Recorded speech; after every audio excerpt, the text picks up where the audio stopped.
All right, hello everybody, and welcome to Day Japanese Lesson 9. Today we're going to go into short forms and expressing thoughts. Let's get into the learning objectives of today.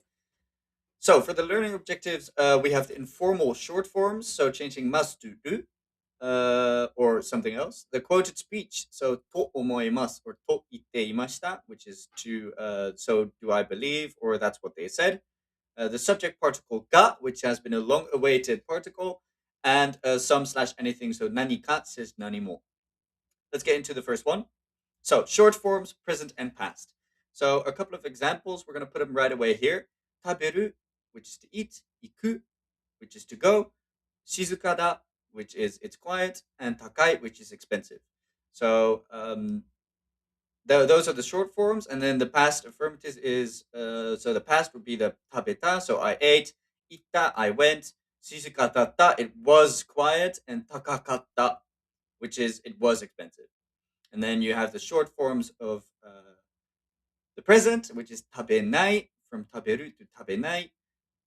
So you guys are probably more familiar with the tabemasen and the tabemasu. So these are the short casual forms. Then ikanai, shizuka janai, takakunai. In the past would be tabenakatta, ikanakatta, shizuka janakatta, takakunakatta.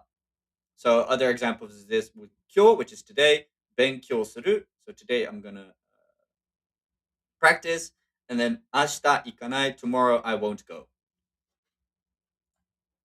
So why are these short forms used? So short forms are used with close friends inside quotations before the to omoimasu and to iimasha, which we'll get into later.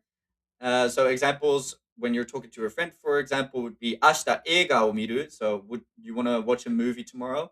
And then you say, miru, yes, I'm going to watch it. Party ni iku, which is you're going to the party. Ikanai, I'm not going. So you wouldn't say this to your boss, for example, your colleague, or someone you're professionally contacted with. That's when you use the short form in this case. Moving on. The quoted speech. So, to omoimasu. We're getting into this one first and then the other one. So, to omoimasu means I think that. So, examples of this would also be ashita izukashii to omoimasu. So, tomorrow I think it will be busy. So, isugashi is the busy, and then to, which is and, omoimasu. That's how you structure this. You do the short form of the word. You can't say the long word of the word because you're going to use the professional version in the omoimasu anyway. So you're going to say ashita isogashi, tomorrow busy, to omoimasu, I think. And then meari, which is just an English name. San wa konai to omoimasu. Konai is the short form of kimasen or kuru, which is to come. And then the short form negative is konai to, where you have the to. Here comes the quote, omoimasu. So I don't think Maria will be coming. Oh, it says Maria. I thought it said Mary. It's Maria. So the present, you say, Nihongo wa muzukashii to omoimasu. I believe Japanese is difficult, but many of you are going to say after this course, you're going to be saying Nihongo wa muzukashikatta to omoimasu. So I believe Japanese was difficult from Japanese is difficult. You're not going to believe that anymore. Moving on. Reporting speech. So this is the other one, to itte imashita. It's the exact same as with to omoimasu from before, but now you're going to say someone said. So you're also using the past version of eu, which is to say. So you're going to say the past version, to itte imashita. So you would say Roberto, which is Robert. Roberto-san wa kuru to itte imashita. So I thought Robert said he would come.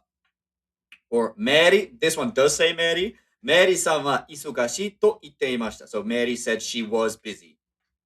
So you, for the short form, you say the to, and then before that you use the short form of the verb or what they said, and then the negative you would say konai. So again with the previous one as well, first you say the negative version and then the to itte imashita. So that one doesn't change. The long-awaited subject particle ga. So the subject particle ga is a very largely confused one with wa. I'm going to explain two reasons why you would use ga or wa in a sentence. So the first one is where it's the subject in question words. So what this means is where you are talking about the subject in the question is before the actual thing. So you're putting the emphasis on the subject. So, 誰, which is who came. So, 誰が来ましたか? Who came here? The subject or the emphasis is on the 誰. So, and in this case, again, we're talking about the person. So we're saying Roberto, which is Robert. Roberto-san ga. The emphasis is on Robert. Ga kimashita. The other reason would be the subject in new information. So you're placing the emphasis once again on the Robert. So let's say in English, we'd say Robert is the one who went. The ga pretty much makes the sound or the emphasis on that Robert. So Roberto-san ga ikimashita. So it was Robert who went. If you're saying Roberto-san wa ikimashita, you're just saying, okay, Robert went. So ga makes it who went, and then Roberto-san wa ikimashita is just Robert went. And then you could also do this in a question. So, どのクラスが一番好き、一番面白いですか? Okay, that's what they're saying. どのクラスが一番面白いですか? You're putting the emphasis once again on the class. Which class is the one you like the most, not which anything do you like the most. どのクラスが一番面白いですか? This is where you use the ga. I hope this clears it up a bit because this is a very largely confused one. Let's move on. 何か slash 何も. Okay, so 何か just means something, just anything, or somebody. Not anything, sorry, it means something or somebody in a positive way. So 何か食べますか? So I will eat something. The 何か is here saying the something, and then another one is 誰か来ましたか? So you're talking about the somebody. Someone came, 誰か. 誰来ましたか would be who came, and then 誰か did someone come.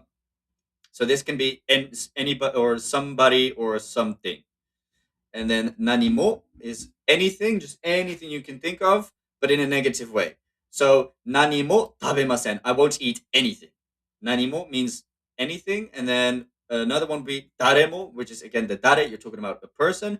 誰も means nobody. 来ませんでした, so nobody came. I think that's it for all the different topics we're going to cover. Here's the integrated practice.